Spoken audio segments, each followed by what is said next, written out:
gentlemen, welcome to Chi Minh City. Ho Chi Minh City. It's a name I told myself I'd never say. To me and to Vietnamese immigrant families across America, the city is called Saigon. I'm going back to find out about the place where I was born. To find out what it's like now, 42 years after the war. To find out how the Vietnamese and some Texans are building a future in this old and new city. Whatever you call it,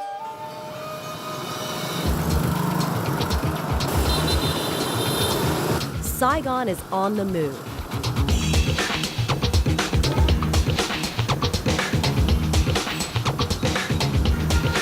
Population 8.4 million people, all getting around on motorbikes. Their faces covered because of the smog. Despite a communist government, locals here are very much exposed to the Western world. In fact, it is an international city with skyscrapers, helipads, and cranes dotting the skyline. Many Vietnamese Americans from Houston share a similar story to mine. Their families fled during the fall of Saigon. The difference is, while I've embraced America's opportunities, they've decided to return here to pursue their dreams. We're here at Bates CHI, a creative ad agency looking for Tway. Hi, Joanne. Tway a day home? Yeah. Hi! Hi, Lily. Good to see you. Good to see you. Texans in Saigon. Longhorns. Tway Nguyen is a Houstonian who went back to Saigon 14 years ago for a job interview and never left. Life here working in marketing very much mirrors life in Houston. People are thinking that this is a third world country in the city, but it's not. Majority of our staff is Vietnamese. Everyone speaks English, perfect English. We communicate in English. We write copies in Vietnamese, but we sell the idea in English.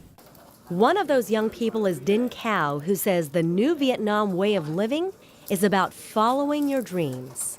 I chose advertising simply because it's fun and it's creative. I enjoy working in it. Our generation is the generation that grew up with the internet, so we get access to all the information, all the film, all the American culture, the Western culture as well. However, because Vietnam is a communist country, there are restrictions on freedom of speech.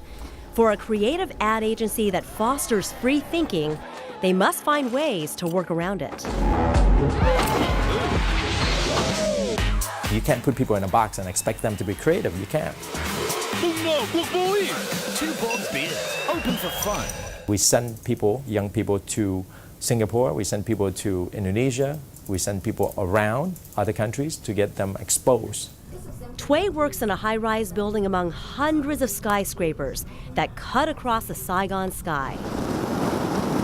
Just a short 15-minute car ride away, another high-rise. This one, he calls home. This is the same thing. It's like In Vietnam, most condos are paid for in cash. you know, when I say I love you, and he's like I love, you know, he. We sat down to talk about his family's journey to America, which began in April of 1975 at the airport during the final days of the Vietnam War. His father, Do Van Nguyen, was a lieutenant colonel in the South Vietnamese Air Force and was forced to evacuate, leaving his wife and children. When they were about to get separated at the airport, my mom took her wedding ring out, gave to my dad, and said, "Take this because we're going to see each other again, and give it back to me when we see each other again." And we will see each other again. That day, Do Van lost all contact with his family. Tway was just 3 years old. His mother raised all 5 children on her own. Do Van made his way to Austin thanks to a church sponsor. He worked at the bus barn to send necessities across the world to his family. Who would send toys, who would send, vitamins, who would send like clothing. So it was really amazing. And for me, I had everything I wanted. Do Van persevered. and embraced the opportunities America provided. While teaching himself English, he enrolled in the School of Engineering at the University of Texas at Austin. At the age of 44, Dovan earned a master's degree in environmental engineering. He worked really hard. He dedicated his whole life to the family. He sacrificed everything for us.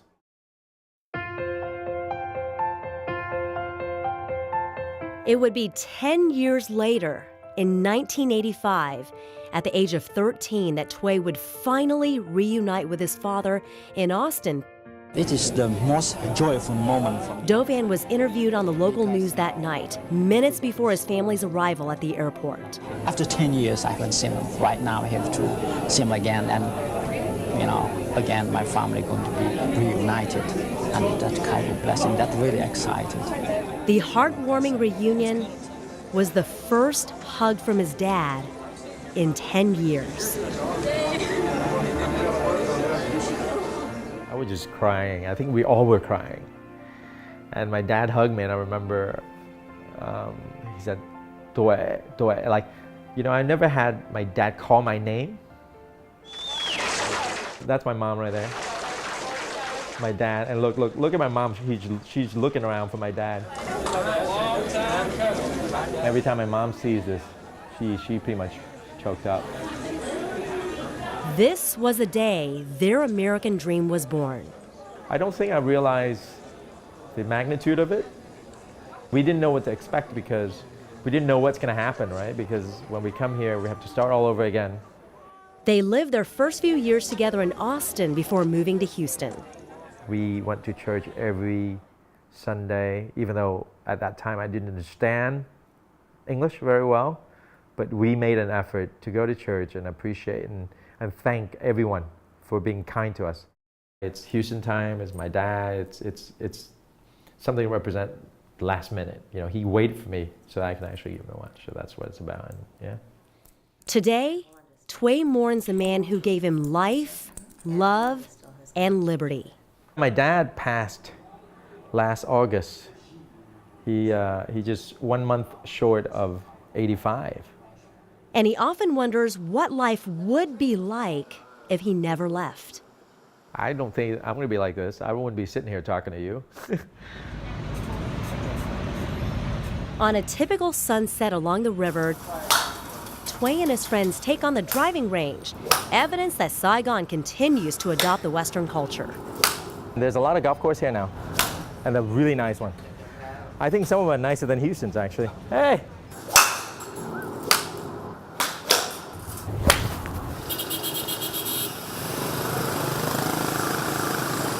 Ho Chi Minh City is no stranger to millions of tourists a year.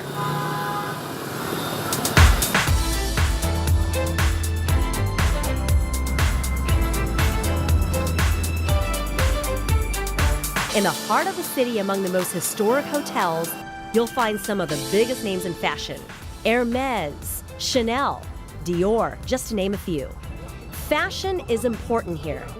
Just ask Houstonian Adam Vuong, who moved back to Vietnam a few years ago when the TV show Project Runway offered him and his good friend Houston designer Chloe Dow a shot at bringing that show to Asia. Do you love what you do? I love what I do. This is for passion for fashion. Adam worked for Giorgio Armani in New York City, Chloe Dow in Houston, and now he's a creative director and a consultant for the fashion industry here. The decision to come home and work here was an easy one. I feel very proud to tell people I'm Vietnamese, my parents Vietnamese, so this is my motherland. Why not come back to see what created come out of this? Cái này vừa em hơi thay cái chai này chút. Adam is very hands-on, fitting his models for Fashion Week that happens twice a year in two different Vietnamese cities, Saigon and Hanoi. And when the show happens, You walk to me, go back, and he's the then boss.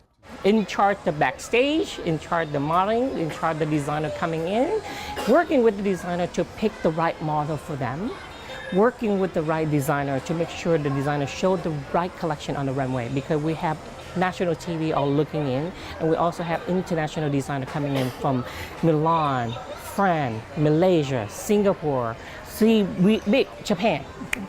Adam comes back to Houston a few times a year to see his family and to market his clients.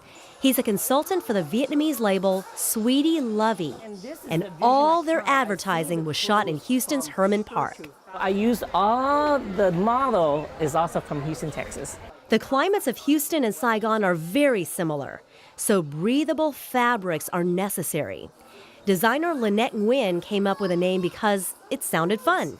Sweetie is, sweet and sweetie, and lovey is something like the children really love and they want to bring along all the way.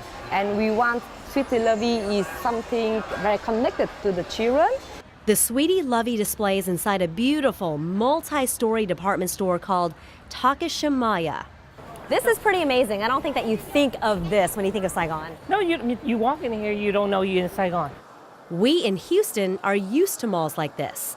After all, everything is bigger in Texas. But this was just the first stop in our day of shopping. This next stop we're gonna go is like a little outlet store to me. It's like a candy store. It is time to show you the best of the best bargain shopping. Saigon Square is one of these popular places, and it is literally just across the street from Takashimaya. I can't wait to check this out. This will be fun. This will be like candy store for me too. Oh, really? Yes, you get to see For a all. fashion designer like you will go low end? Well, because some of the clothes there is manufactured in Vietnam, so anything go wrong, they dump out here and you can get a good price. Not only do you never pay full price, which is already a fraction of what we see in America, but bargaining on top of that is expected here, and there's an art to it. So Lily, basically when they tell you $9, you have to divide by 2. So basically it's $4.50. Okay, so And you offer walk away. $4.50? And then you walk to like $6 the max. You don't want to go higher than that. And you if walk they don't away. agree and you walk Away. away? You But walk what if you away. really want that shirt? Then they're gonna sell you with that price. I just walk away and then you come back, you tell them like give you $1 more. It's called bargain. So these dresses right here, Adam, This they're is about $16. $16. This is budget shopping. This is a mecca for bargain shopping. And it's understood that when you see name brands, do not expect them to be authentic. So you have all these stalls everywhere. And what is the price point of some of these shirts? Some of this shirt can be $12, $15, $8. I'm thinking less. No, this is $150 dong. It's like $10. $10. And it's a knockoff polo. Have you seen this everywhere? Yeah. All print. There's no solid. Why is that? Why are there no solids? Because to them, solids is basic. So they want more stand out. They think it's fashion. They see everywhere you go is see? Everything is print. This is basically budget shopping. You can get things on the cheap, but it's not the stuff you're gonna see on the runway. No, but this is budget, but it's you see on the real way. But what else can we do? This is what you do when you're budget shopping in the middle of Saigon. You find We are in Asia, so of course, karaoke machines are everywhere. I love to embarrass myself, even though I'm not exactly commanding an audience belting out Air Supply. Oh, I can't be too late to say that I was so wrong. This thing doesn't make me sing better. A day in the life of Adam Vuong is all about networking. For a communist country, Vietnam is surprisingly progressive. Adam is part of the very active nightlife scene here. And although there aren't any gay clubs, gay marriage is allowed in this country. And as this city becomes even more modern, with Wi-Fi available almost everywhere and pricey condos selling out before completion, Adam plans to stay here and shine the light on fashion's up-and-comers. I still want to be one of the top consultant for our young designer. That's my dream because they're so much creative, but they need someone guiding. So I can see I can do 5, 7, 8 of this. Not only children clothes, but I can say I can do all different adult clothes, women clothes, men clothes.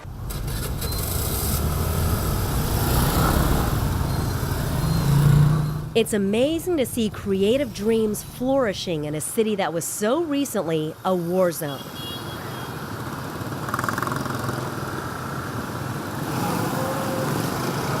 Not far from our hotel is a presidential palace, home of South Vietnamese leaders during the war. The iconic building made history in 1975 when the North Vietnamese Army crashed through the gates, marking the end to the Vietnam War. Today, the renamed Reunification Palace is a major tourist landmark. As you travel through the streets of Saigon today, 42 years later, you see so much Western influence. U.S. fast food giant McDonald's opened its first restaurant here in 2014. Come look at this. You can't come to Saigon and not talk about the food. So we decided to check out the foodie scene like the locals do on the back of a motorbike. I have never been on the back of a motorbike, much less in my hometown of Saigon. It's a little unnerving, but this is fun. This is a lot of fun. Today, Ki Lu is my chauffeur. She works with Back of the Bike Tour, an entrepreneurial startup that is making the most of the culinary tourist craze. Just as I wonder if I will ever even make it through the maze of motorbike traffic to get to our first restaurant, Ki pulls up to our valet, our motorbike valet, that is. I also noticed Uber drivers dropping off their customers. We sit down at Huang Thi restaurant to try the dishes they're known for that I've personally never had in Houston.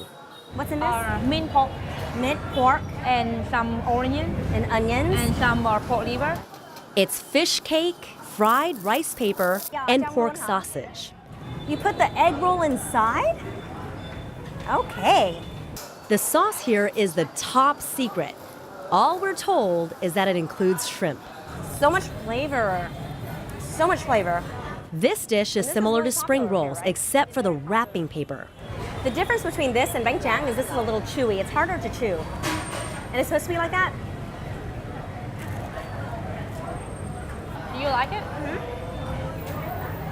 I do. I'm going to find this in Houston. What is the name of this? Nem nướng Hoàng Ti. It is incredibly busy on this typical weekday, and most people who come here order this particular meal. Is it popular in all of Vietnam or just Saigon? It's popular in Nha Trang and Saigon. Locals stuff it with tons of vegetables. This is what you were telling me about, this jungle vegetable, because this is a mango leaf, and it tastes like not a ripe mango. It tastes like the bitter mango. The second dish they brought out is more of a delicacy. We usually have it for some special event or Like special wedding. occasion, wedding, yeah, or a birthday, something like that. I love this. I've had this before, and it's called bánh hỏi, heo quay. And it's a delicacy because bacon and pork fat is expensive here, right? Yeah. For example, if you buy a kilo of the normal pork, it's about like $3, but for that one, it's $15. And you can eat it like this, dip in the fish sauce, or you just grab it with vegetable. And it's topped with fried onions and pork grinds. That is the most flavorful dish I've had since I've gotten here. That was until our next stop. Restaurant number 2 was about 10 minutes away on motorbike. A few close calls, but I'm still here. Oh, We're almost there, right across from the Burger King, a restaurant known for authentic flavors. A dish called bánh canh ghẹ. there's one thing they have here on the menu. That's it, right? Yes. It's a crab noodle soup. This is the noodle. It's made from the tapioca and rice flour together. So it's very unique. It's a little bit chewy. Watching the process makes you salivate because you can smell all the different flavors in the air. Here is the broth. It's cooked from the coconut milk and cow milk and some turmeric and ginger and garlic. And that's in addition to the lemon, pepper, and lime you add to the soup for flavor. And to top it off, a crunchy rice puff. Ki teaches me the art of eating this the right way. You first have to remove the crab. But you hold the crab and you break it into two. Yeah, like this. It's very fresh, see? I think that in America, people like to eat something easier. Like they don't have time to open like this. And it really doesn't matter the temperature. It's always so hot and humid, but hot soup is still a favorite, right? We don't eat any soup that's cold. This is the only spot in Saigon for this type of dish. So delicious. But it's a place you don't typically find people on dates. It's quite messy, so it's not a food for you to go with your boyfriend. Yeah. For the first day. This is not a good first date meal, is it? So I asked her, where do people go for first dates in Saigon? Because they do meet on Tinder here. Usually coffee shop everywhere here. But when we say, do you want to go to the coffee shop? It doesn't mean you need to drink coffee. You can have everything. Yogurt, ice cream. The dating culture is different than ours in the States. Don't people go to bars at night? You know, bar is not popular for us here. But as modern as dating is in Saigon, the deep-seated traditions of family remain. Many millennials still live with mom and dad. Why? What's caffeine? I think we live together with our parents, and we don't have our like private place. So when you come home after work at night, you need to go somewhere with your friends, and that's why you only go to coffee shop. I don't know how people do stop number 3. And just like in America, there are food apps that deliver. The cost? $1 or $2. The restaurants here are open until midnight or 1 a.m.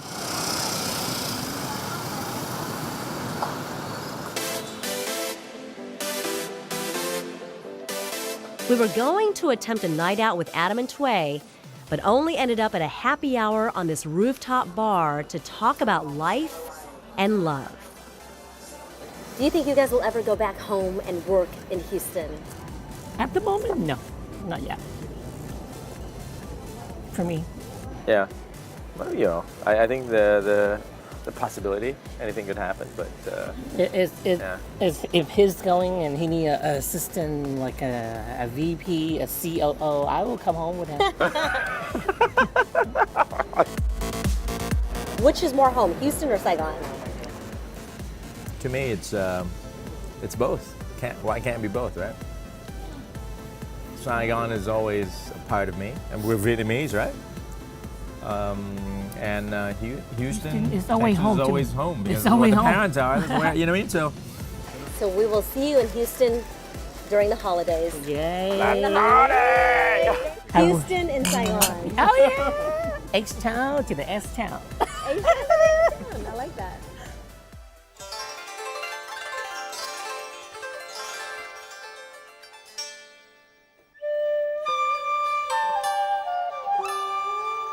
Before we left Saigon, there was one more thing I needed to know. If my childhood home still stood post-war. Of all the days we're filming, this might be actually the most emotional one. I'm going back to the area where it all began. The driver we've had since day one helps me on my mission. He's taking us to Jatlon. This is the predominantly Chinese-speaking community in Saigon. I just wonder what my life would be like if I never left. And this amazing life I have in America, I would have never had here if I had to grow up here. I had heard my entire life how we are so lucky to have made it in America. But it wasn't without struggle and heartbreak for my parents. They left in the middle of the night in 1975, didn't know if they were going to see any of their neighbors, any of their friends. My mom and dad were separated because of the war for years, almost 4 years. They didn't know when they would see each other again. I was just 18 months, and somehow I knew I wouldn't see my dad again for a long time. Yeah, coming back. Đón ở đây nhá. Yeah, vâng. This is where he'll meet us. I told him it's going to be a while. We're going to spend some time in this neighborhood. I'm going to try to find the house where I was born. We are right here. Ja Undong, right there. This is where my family used to go all the time. My mom had drawn us a map of the house, the stores, the railroad tracks. I remember those buildings and pictures. She said to look for the address 79B. The reality versus the map caused some confusion. We're going to ask somebody if we're in the right place. I had to ask our government guide, Ben, to help me out. Dây xe lửa này người ta tháo ra rồi. Tháo ra rồi hả? Tháo rồi. Oh, okay. Okay. So he's telling me that the railroad tracks, my mom was telling me about, look for the railroad tracks. They took it out. It's gone. I feel anxious. What if I do find my parents' old home? Do I ask to go inside? Will they let me? We're looking for 79B, and we are at 31A. The locals, you'll notice, do not want to be on TV. They're not shy about telling us to stop recording. They like their privacy, and there's no wishing for the 15 seconds of fame here. As I get closer to the house I'm trying to find, I keep asking anyone who will help. Okay, she's saying it's really far up there. Cây cờ xanh á, cái dù á, đường xanh lửa, từ đây xuống dưới đây luôn. Trước cũng có đường xanh lửa, tức là phải đi qua một cái ngã tư. Bingo! She says she knows where my childhood home is. Okay, she's going to show us. She says 79 is right over here. But what I discovered was disappointing. She's walking us all the way down to the area where the house might be. Everything changed when the North took over. The railroad tracks, they are gone. The addresses don't reflect what used to be here, and the demographics of this neighborhood have changed. Really interesting. She just told me that the huge Chinese population that used to be here is now gone. They've moved away. She takes us to the opposite end of the road. Maybe someone could tell us something here. This is so nice of her to walk us there. She didn't have to do that. I was hoping this picture would trigger some memories, because my grandfather was pretty prominent in this area. There's 79. Oh my gosh, that looks familiar. Oh. And we arrived to where it most definitely says my home address from 42 years ago, 79B. But today, it's Restaurant Row. I think We have no luck. We leave Saigon tomorrow for Houston, and I'm not sure when I'll be back. Coming back was bittersweet. I didn't find my childhood home, but I did find a bold, ambitious, dynamic city that's not that different than what we know. I will miss Saigon.